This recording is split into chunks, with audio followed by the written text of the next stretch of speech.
በዚህ ቪዲዮ ህይወታችሁ ወደ ተሻለ ደረጃ ሊሸጋገር መሆኑን የሚጠቁሙ 10 መሰረታዊና ግልጽ ምልክቶችን በዝርዝር እናያለን። እነዚህን ምልክቶች ስታዩ አትፍሩ፣ አትጨነቁ፣ ግራም አትጋቡ። ልብ በሉ፣ እነዚህ 10 ምልክቶች እናንተን ለማስጨነቅ ሳይሆን ለማዘጋጀት የመጡ ናቸው። ለውጥ መጀመሪያ ላይ አስፈሪ፣ መሃል ላይ የተዘበራረቀ፣ መጨረሻ ላይ ግን እጅግ ውብ ነው። እነዚህን ምልክቶች በህይወታችሁ ውስጥ ካያችሁ ወደ ኋላ አትመልከቱ። አሮጌው ቤት እየፈረሰ ያለው አዲስ ቤተ መንግስት ሊገነባላችሁ ስለሆነ ነው። እያንዳንዱ ምልክት እናንተ ወደ ተሻለ ማንነት፣ ወደ ላቀ ስኬትና ወደ ጥልቅ ደስታ እየተጓዛችሁ መሆኑን የሚጠቁም ኮምፓስ ነው። ለውጥን አትቃወሙት፣ ይልቁንም እንደ ወዳጅ አቅፋችሁ ተቀበሉት። ዛሬ የምታልፉበት ምጥ ነገ ለምታዩት አዲስ ህይወት ምስክር ነው። እናም የለውጣችሁ 10 ምልክቶች እነሆ። ልብ በሉ፣ ህይወታችሁ ሊቀየር ሲል በራሳችሁ ላይ የምታዩት የመጀመሪያውና ዋነኛው ምልክት ቀደም ሲል ደስተኛ ያደርጓችሁ የነበሩ ነገሮች በሙሉ በድንገት ትርጉም ማጣት ይጀምራሉ። ይህ ተራ መሰልቸት አይደለም፣ ይልቁንም ነፍሳችሁ አሁን ካለችበት ደረጃ በላይ ማደጓን የሚነግራችሁ የመንፈስ መጥበብ ነው። አሁን ያላችሁበት ሥራ፣ የመኖሪያ አካባቢ ወይም የዕለት ተዕለት ልምምድ ከእንግዲህ እኔን አይመጥንም የሚል ስሜት በውስጣችሁ ይነግሳል። ይህ ሁኔታ በስነ ልቦናው ዓለም የምቾት ቀጠና መፍረስ ወይም ዲስራፕሽን ኦፍ ዘ ኮምፎርት ዞን ይባላል። ቀደም ሲል በለመዳችሁትና ደህና ነኝ ብላችሁ በምታስቡት ሕይወት ውስጥ ስጋትና ጭንቀት ያድርባችኋል። ይህ ስሜት የሚመጣው ሕይወት ከዚህ ካላችሁበት ቦታ እንድትነሱና ወደ ላቀው ዓላማችሁ እንድትጓዙ እየገፋፋችሁ ስለሆነ ነው። ብዙዎች ይህንን ስሜት እንደ ድብርት ወይም ዲፕሬሽን ይቆጥሩታል።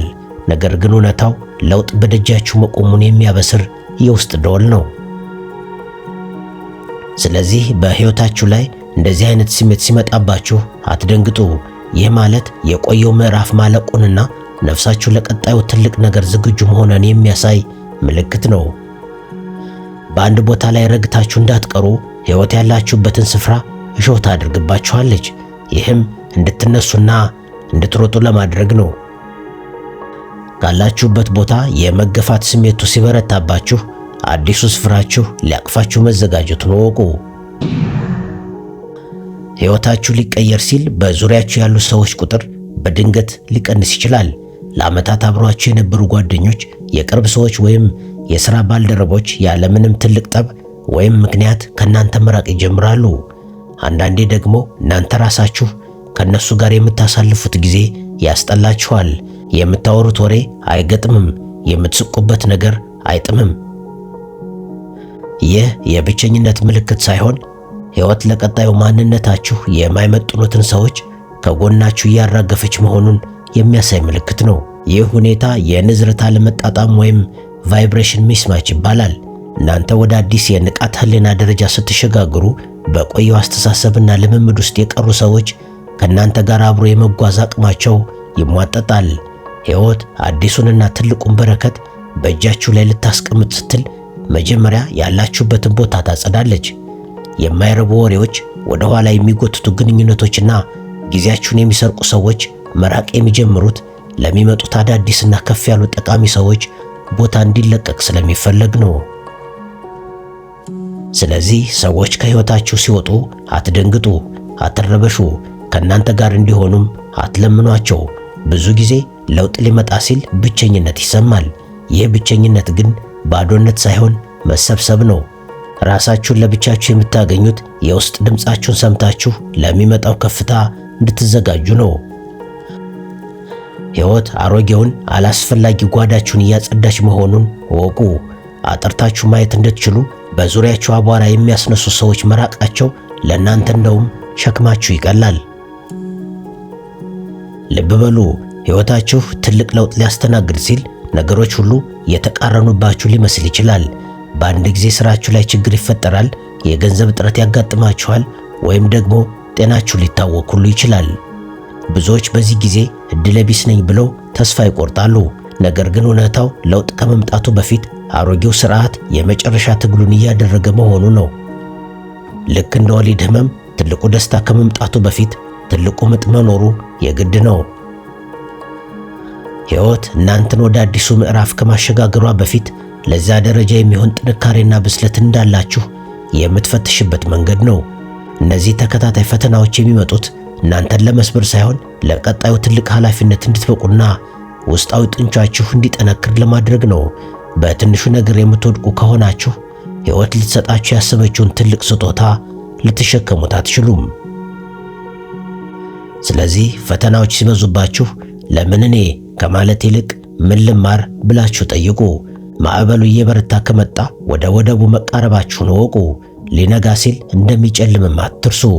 እነዚህ እንቅፋቶች እናንተን ከመንገዳችሁ ለማስቆም ሳይሆን አሮጌውንና የማይጠቅመውን ማንነታችሁን አቃጥላችሁ እንደ ፊኒክስ ወፍ ከአመድ ላይ እንድትነሱ የሚገፋፏችሁ ናቸው። ሕይወታችሁ ሊቀየር ሲል ያለምንም ግልጽ ምክንያት ፍርሃትና የመረበሽ ስሜት በተደጋጋሚ ሊሰማችሁ ይችላል። ይህ ፍርሃት የሆነ መጥፎ ነገር ይከሰታል ከሚል ስጋት የሚመጣ ሳይሆን ነፍሳችሁ ወደ ማታውቀውና ወደ ማትቆጣጠረው አዲስ የሕይወት ግዛት ለመግባት እያደረገችው ያለችው ሽግግር ውጤት ነው። የምቾት ቀጠናችሁን ጥሳችሁ ልትወጡ ስትሉ አእምሯችሁ ለደህንነታችሁ በመስጋት የጭንቀት ምልክት ወይም አላርም ያበራል። ይህ የለውጥ ፍርሃት ተብሎ የሚታወቅና ለውጥ በደጃችሁ መቆሙን የሚያሳይ ትልቅ ምልክት ነው። እውነተኛው ለውጥ ሁልጊዜም አስፈሪ ነው። ምክንያቱም አሮጌውንና የማታውቁትን መጥፎም ቢሆን የለመዳችሁትን ሕይወት ትታችሁ ወደ ማታውቁት አዲስ ዕድል እየተራመዳችሁ ስለሆነ ነው። ይህ መረበሽ የሚነግራችሁ ነገር ቢኖር አሁን ያላችሁበት ማንነት ለቀጣዩ ጉዟችሁ በቂ አለመሆኑን ነው። ልክ አንድ ሕፃን ከማህፀን ወደ ዓለም ሊመጣ ሲል እንደሚኖረው ግርግር እናንተም ወደ ትልቁ ዓላማችሁ ስትወጡ የውስጥ ሰላማችሁ ለጊዜው ሊናጋ ይችላል። ስለዚህ በውስጣችሁ የሚሰማችሁን መረበሽ አትጥሉት፣ ይልቁንም አስተናግዱት። ፍርሃት መኖሩ እናንተ በለውጥ ሂደት ውስጥ መሆናችሁን ያረጋግጣል። ምንም የማይሰጋውና የማይረበሸው ሰው በለመደውና በረጋው ረግረግ ውስጥ የቀረ ሰው ብቻ ነው። ልቤ ለምን ይመታል፣ ለምን እጨነቃለሁ ብላችሁ ስታስቡ ሕይወት ትልቅ ዝላይ ልታዘልላችሁ መሆኑን እወቁ። ፍርሃታችሁ የከፍታችሁ መለኪያ ነው። በፈራችሁት ልክ ትልቅ ነገር ይጠብቃችኋል። ሕይወታችሁ ሊቀየር ሲል የውስጣችሁ ድምፅ ወይም ኢንቱዊሽን ከመቼውም ጊዜ በላይ ጎልቶ መሰማት ይጀምራል። ቀደም ሲል ችላ ትሏቸው የነበሩ ስሜቶች አሁን ሊታለፉ የማይችሉ መልእክቶች ይሆኑባችኋል። በህልሞቻችሁ ውስጥ ደጋግመው የሚመጡ ምልክቶች፣ በንቃት በምትሆኑበት ጊዜ ደግሞ የሚገጥሟችሁ ተደጋጋሚ አጋጣሚዎች፣ ለምሳሌ በአጋጣሚ የምታነቡት መጽሐፍ፣ የምትሰሙት ንግግር ወይም የምታዩት ምስል፣ ሁሉም ወደ አንድ አቅጣጫ ይጠቁማችኋል። ይህ ሁኔታ በአጋጣሚ የሚከሰት ሳይሆን ንቃተ ህሊናችሁ ለሚመጣው ለውጥ በሩን እየከፈተ መሆኑን የሚያሳይ ምልክት ነው። ሕይወት ከእናንተ ጋር የምታወራው በሹክሹክታ ነው። ለውጥ ሊመጣ ሲል ያ ሹክሹክታ ወደ ጩኸት ይለወጣል። በውስጣችሁ አንድ ነገር ሊፈጠር ነው የሚል ጥልቅ ዕውቀት ይነግሳል። አእምሯችሁ ምክንያታዊ ማብራሪያ ባያገኝለትም ልባችሁ ግን አዲሱን ምዕራፍ ተቀብሎታል። በዚህ ወቅት የምታያቸው ህልሞች እና ራእዮች እጅግ ግልጽና ትርጉም ያላቸው ይሆናሉ። ይህም ውስጣዊ ማንነታችሁ ለውጫዊ ለውጥ ራሱን እያዘጋጀ መሆኑን ያሳያል። ስለዚህ ለውስጥ ድምፃችሁ ትኩረት ስጡ። ዝም ብሎ የመጣ ስሜት ነው ብላችሁ አትናቁት። ሕይወት አቅጣጫ እንድትቀይሩ ስትፈልግ መጀመሪያ በውስጣችሁ ኮምፓስ ትተክላለች። የምታያቸው ህልሞችና የሚሰሟችሁ ስሜቶች የመንገዳችሁ ካርታዎች ናቸው። የውስጥ ድምፃችሁ ሲበረታ የውጭው ዓለማችሁ ሊናወጥና አዲስ መልክ ሊይዝ መሆኑን እርግጠኛ ሁኑ። ዝም ብላችሁ አድምጡት። ነፍሳችሁ የምታውቀውን መንገድ አእምሯችሁ እንዲረዳው እያደረገች ነውና። ሕይወታችሁ ትልቅ ዝላይ ሊዘል ሲል የረሳችኋቸው የቆዩ ህመሞች፣ ቁስሎችና ትውስታዎች በድንገት አገርሽተው ሊመጡ ይችላሉ። ይህንን ነገር እኮ ጨርሼዋለሁ ያላችሁት የድሮ ፍርሃት ወይም ጸጸት እንደገና በራችሁን ያንኳኳል። ይህ ምልክት ወደ ኋላ እንድትመለሱ የተላከ ሳይሆን ወደ አዲሱ ምዕራፍ ስትሸጋገሩ ማንኛውንም ትርፍ ሸክም ይዛችሁ እንዳትሄዱ የሚደረግ የመጨረሻ መንፈሳዊ ጽዳት ወይም ኢሞሽናል ፐርጅ ነው። ወደ ከፍታ ለመውጣት ቀላል መሆን አለባችሁ። ሕይወት አዲሱን ኃላፊነትና በረከት ልትሰጣችሁ ስትል በውስጣችሁ ተደብቀው የቀሩትንና እድገታችሁን የሚያደናቅፉትን የቆዩ ስሜቶች ፊታችሁ ላይ ታመጣባችኋለች። እነዚህን ነገሮች ዳግም የምታያቸው እንድትሰቃዩባቸው ሳይሆን በብስለት ተመልክታችሁ ለዘላለም እንድትሰናበቷቸውና በራችሁን ዘግታችሁ እንድትወጡ ነው። ስለዚህ የቆዩ ትውስታዎች ሲመጡባችሁ አትደንግጡ። ለምን አገረሸብኝ ብላችሁ ራሳችሁን አትውቀሱ። ይልቁንም ያለፈ ታሪኬ ነው፣ አሁን ለምገባበት አዲስ ሕይወት አይመጥነኝም ብላችሁ በይቅርታና በምክንያት ሸኙት። አሮጌው ቁስል የሚመጣው እንዲድን ነው። የቆዩ ነገሮች መጥተው ሲሰናበቷችሁ አዲስና ንጹሕ ሕይወት በደጃችሁ መቆሙን የሚያሳይ ትልቅ ምስክር ነው። ልብ በሉ፣ ሕይወታችሁ ሊቀየር ሲል ቀደም ሲል ምንም ግድ የማይሰጧችሁ ነገሮች በድንገት የትኩረታችሁ ማዕከል ይሆናሉ። ምናልባትም እስከ ዛሬ ስታነቡት የነበረው መጽሐፍ፣ የምታዩት ፊልም ወይም የምታደምጡት ሙዚቃ ይበቃችሁና አዲስ አይነት ዕውቀትን መራብ ትጀምራላችሁ። ወደ ጤናማ አመጋገብ፣ ወደ ጸጥታ፣ ወደ ተፈጥሮ ወይም ወደ አዲስ ሙያ የሚገፋፋ ጥልቅ ፍላጎት በውስጣችሁ ይጸነሳል። ይህ የአጭር ጊዜ ስሜት ሳይሆን ነፍሳችሁ ለሚመጣው አዲስ የሕይወት ምዕራፍ አስፈላጊውን ስንቅ ወይም ሪሶርስ እንድትሰበስቡ እያዘዘቻችሁ መሆኑን የሚያሳይ ምልክት ነው። ሕይወት በውጭ በኩል አዲስ ዕድል ከማምጣቷ በፊት እናንተን በውስጥ በኩል ለዚያ ዕድል የሚመጥን ማንነት እንድትገነቡ ታደርጋችኋለች። ድንገት አዲስ ቋንቋ የመማር ፍላጎት ሊመጣባችሁ ይችላል። ወይም ደግሞ ስለ ንግድና ኢንቨስትመንት የማወቅ ጉጉት ሊያድርባችሁ ይችላል። ይህ አዲስ ረሃብ የሚመጣው ወደፊት ለሚገጥማችሁ አጋጣሚ ያ ዕውቀት ወይም ያ ልምምድ ወሳኝ ስለሚሆን ነው። ስለዚህ አዳዲስና ገንቢ ፍላጎቶች ሲመጡባችሁ ችላ አትበሏቸው። አሁን ምን አነሳሳኝ ብላችሁ አትገረሙ። ይልቁንም ያንን ጥማት አርኩት። ሕይወት ወደ ማታውቋት ሀገር ልትወስዳችሁ ስትል አስቀድማ ካርታውን እንድታጠኑ እያደረገቻችሁ ነው። እንዲህ አይነቱ አዲስ ፍላጎት ለውጥ በመንገዳችሁ ላይ መሆኑን የሚያበስር የዝግጅት ደወል ነው። ሕይወታችሁ ሊቀየር ሲል ትላንት በነበራችሁ ማንነት ላይ ከፍተኛ ጥላቻ ወይም አለመመቸት ይሰማችኋል። ቀደም ሲል ታደርጓቸው የነበሩ ድርጊቶች፣ የምትናገሯቸው ንግግሮች ወይም ደግሞ የምታሳዩቸው ባህሪያት ሲታወሳችሁ ይቆጫችኋል ወይም እንዴት እንዲያደርግ ነበር ብላችሁ ትገረማላችሁ። ይህ ራስን መጥላት ሳይሆን አሮጌው ማንነታችሁ አሁን ላላችሁበት የእድገት ደረጃ ጠቦ ስለተገኘ መውለቅ መጀመሩን የሚያሳይ ግልጽ ምልክት ነው። አንድ እባብ ቆዳውን የሚልጠው ቆዳው ስለቆሸሸ ሳይሆን ከውስጥ ያለው አካሉ እያደገ ስለመጣና የቆየው ቆዳ ስለማይበቃው ነው። እናንተም በውስጥ በኩል በትልቅ የእውቀትና የብስለት ደረጃ ስታድጉ ትላንት የነበራችሁበት ጠባብ ማንነት ሊበቃችሁ አይችልም። የድሮውን ሞቷል የሚል ስሜት የሚሰማችሁ አዲሱና ጠንካራው ማንነታችሁ ኃላፊነቱን ለመረከብ ዝግጁ ስለሆነ ነው። ስለዚህ በትላንት ስህተታችሁ ወይም ማንነታችሁ አትሳቀቁ። ለውጥ ሊመጣ ሲል ሕይወት ወደ ኋላ እንድታዩና ያንን ማንነት እንድትሰናበቱት ታደርጋለች።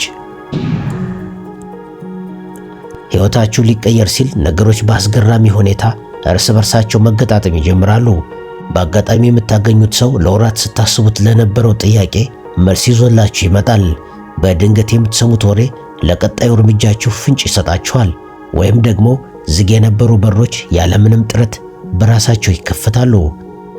ታዲያ ይህ ሁኔታ ድንገታዊ ክስተት ሳይሆን እናንተ በውስጥ በኩል ለለውጥ ዝግጁ ስለሆናችሁ ውጫዊው ዓለም ከእናንተ ፍላጎት ጋር ተግባብቶ ምላሽ መስጠት መጀመሩን የሚያሳይ ምልክት ነው። ሕይወት ወደ አዲስ ምዕራፍ ልታሸጋግራችሁ ስትል መንገዱን ታጠራላችኋለች። ቀደም ሲል በብዙ ልፋትና ግብግብ ያልተሳኩ ነገሮች አሁን በቀላሉ ሲሳኩ ታያላችሁ። ይህ ማለት ዓለም ሁሉ የእናንተን ለውጥ ለመደገፍ ዝግጁ ነው ማለት ነው። የምታስቡትና የሚያጋጥማችሁ ነገር መመጣጠን ይጀምራል። ይህም እናንተ በትክክለኛው መስመር ላይ መሆናችሁን የሚያረጋግጥ የአጽናፈ ዓለሙ ማረጋገጫ ፊርማ ነው።